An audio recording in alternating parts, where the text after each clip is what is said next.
Olá, meus irmãos, que a paz de Jesus esteja com todos. E mais uma vez estamos aqui trazendo algumas reflexões no projeto Sementes de Luz do Centro Espírita Paz, Amor e Caridade. E o tema da nossa reflexão de hoje é arrependimento e reparação. E a base das nossas reflexões está na mensagem do Espírito Joana de Ângeles, que está no livro Desperte e Seja Feliz, da psicografia do Edivaldo Pereira Franco. E a nossa querida Joana já começa dizendo para nós que arrepender-se é abrir-se para o bem. Quando descubras que erraste, de imediato recomeça a ação reparadora. Então a gente já consegue perceber aqui que não basta só se arrepender, que é preciso reparar, mas que o fato de se arrepender, a gente já começa a abrir caminho para o bem. E a gente faz um pouco para começar nesse tema, lembrando de como nós tratávamos, até um pouco tempo atrás, essa questão do arrependimento. Se a gente pega tradições de algumas religiões, basta o indivíduo se arrepender, que ele já está isento de responsabilidade sobre os atos cometidos. Então o perdão vem como se fosse uma graça, e não por algo conquistado, por algo que tenha feito. Então a gente hoje já sabe que não adianta, porque se você comete um erro, se arrepende, pede perdão, já está resolvido. Aí você comete o erro de novo, pede perdão, já está resolvido, seria algo muito simples, mas será que é isso que realmente Deus espera de nós? Então a gente consegue perceber pela mensagem, pelas orientações que a doutrina espírita nos traz, que o arrependimento sincero é uma conquista do sentimento humano, é um amadurecimento da razão, da emoção. Então, e esse sentimento, esse arrependimento, ele surge após a análise do erro que a gente cometeu, quando a gente realmente percebe, descobre a falha que cometemos. Então é algo pessoal, que vem de uma atitude que nasce em nós.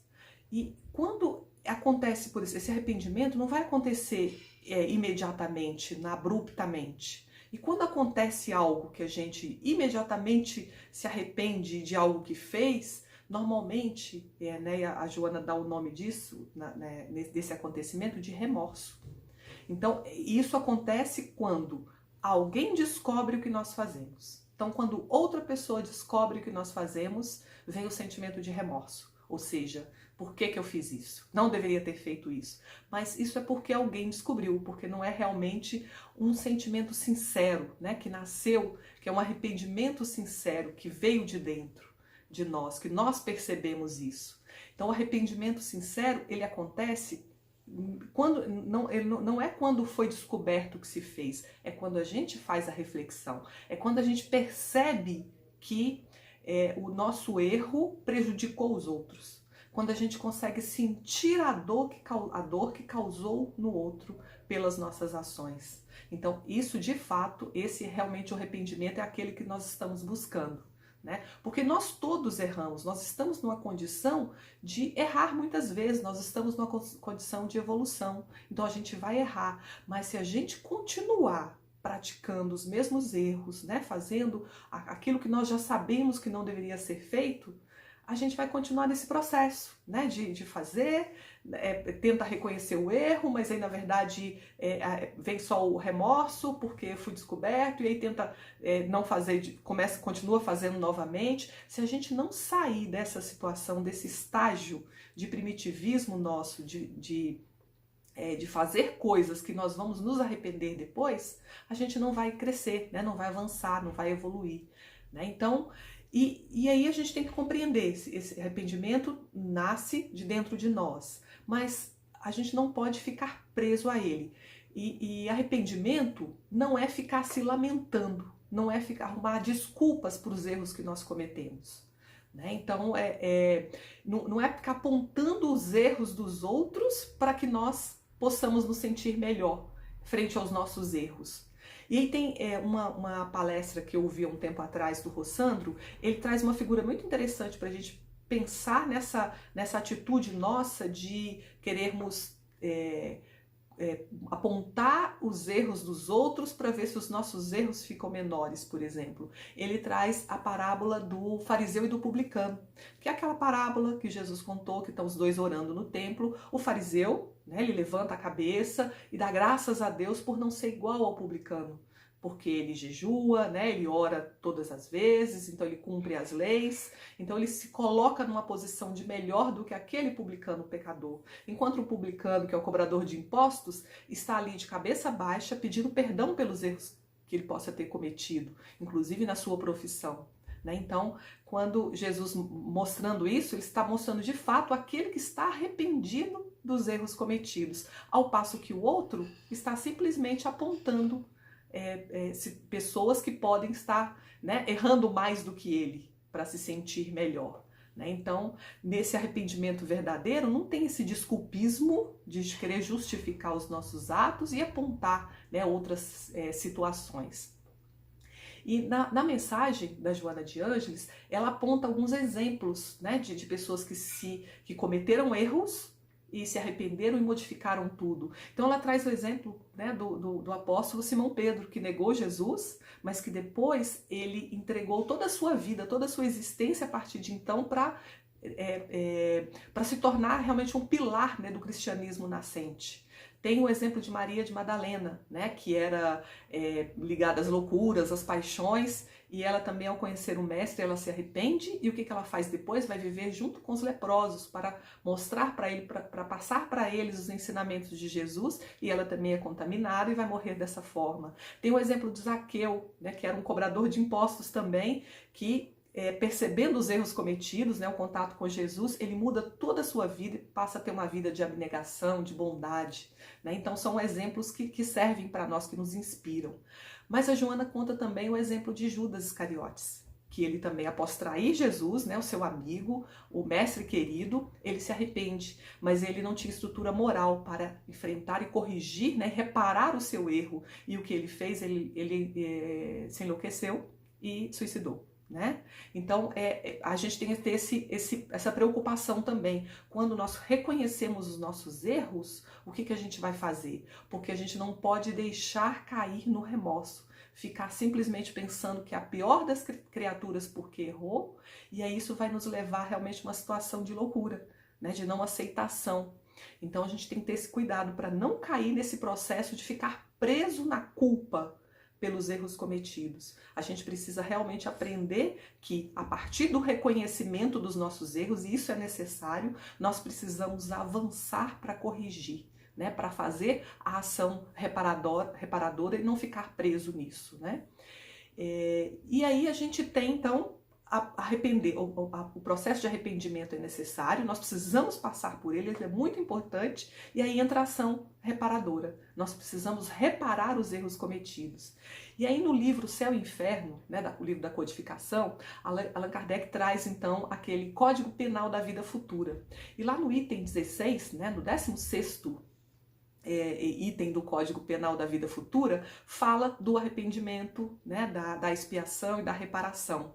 E lá traz que o arrependimento, né, ainda que ele seja o primeiro passo para a regeneração, ele não basta por si só, porque vão ser necessários, né, a expiação e a reparação. Mas o interessante que traz que o arrependimento, ele suaviza os traços da expiação e abre pela esperança o caminho para a reparação. Né? Então, só destruindo as causas, fazendo o contrário, é que a gente vai corrigir os erros. Mas o arrependimento, né, ele já, por meio do arrependimento, a gente já vai ter a esperança de que as coisas vão mudar. Né? Então, e no próprio texto lá do Código Penal da Vida Futura, tem um outro trechinho que traz o seguinte: desde que se manifestam os primeiros vislumbres de arrependimento, Deus lhes faz entrever a esperança. Né? Então, a importância do arrependimento para a gente conseguir, né, através dele já vem a esperança de que nós vamos conseguir realmente reparar os nossos erros. Então, essa reparação. E o que é a reparação em si? O que nós precisamos fazer? Reparar é fazer o bem àqueles a quem a gente fez o mal. Então é isso. Eu fiz algo ruim, prejudiquei as pessoas, eu vou fazer o bem. Pode ser que aquela pessoa a quem eu prejudiquei nem precise mais da minha ação, ele já está bem, ele prosseguiu, mas a gente vai fazer o bem para a humanidade, a gente vai fazer bem para outras pessoas, a gente vai ajudar a reerguer. Então a gente vai corrigir as nossas ações erradas, fazendo o bem indistintamente, né? Fazendo tanto bem quanto mal a gente tenha feito. E qual o momento de fazer isso? É hoje. A situação que nós estamos vivendo hoje, a nossa existência, nos dá a oportunidade de fazermos as ações reparadoras. Então, as situações que nós estamos vivendo hoje, elas são fruto dos erros cometidos no passado, dos erros e dos acertos cometidos no passado. Então, hoje que a gente está reclamando da nossa vida, da nossa situação, das pessoas que estão à nossa volta, a gente tem que parar e refletir, porque nós estamos no estágio que conseguimos auxiliar ou programar ou ajudar na programação da nossa existência. Então a situação que nós estamos vivendo hoje é aquela ideal para nós repararmos os nossos erros. Se a gente está se sentindo incomodado com algo, é porque a gente tem que mudar algumas coisas em nós mesmos. A gente tem que fazer as coisas que precisam ser feitas, fazer o bem que precisa ser feito para corrigir os nossos erros do passado, que com certeza são muitos em função do nosso estágio de evolução. Então a gente precisa aproveitar ao momento atual e não ficar só reclamando. Então essa que é a grande mensagem, né? Precisamos nos arrepender dos erros cometidos e precisamos começar de imediato a ação reparadora. E para finalizar, eu vou ler um trechinho da mensagem da nossa benfeitora, né, que traz nessa mensagem a parte final, para a gente ter, né, a preocupação com todas as ações que estamos fazendo. Cuida-te de tomar atitudes violentas e refletidas, impondo-te as disciplinas da vigilância e do amor, para assim te poupares ao arrependimento doloroso. Renova-te no bem a cada momento, de forma que a tentação da agressividade e os vícios morais comprometedores sejam enfrentados e vencidos, propiciando-te uma vida harmônica, uma caminhada saudável. Todavia, se caíres, examina a gravidade do erro, arrepende-te e repara-o junto àquele a quem magoaste ou esqueceste de amar. Jesus nos deixou a mensagem que devemos perdoar incansavelmente, o quanto for necessário. Erros são cometidos e continuarão a existir enquanto não alcançarmos a perfeição. Assim, para isso, é necessário humildade de reconhecer os erros e a coragem e honra de repará-los. Nunca será tarde para pedir desculpas e consertar as falhas. Então fica aí a nossa mensagem de hoje, para que nessas reflexões possam nos ajudar a nos tornarmos pessoas mais fortes, né? Mais corajosas e mais honradas para repararmos as nossas ações. Obrigada pela oportunidade.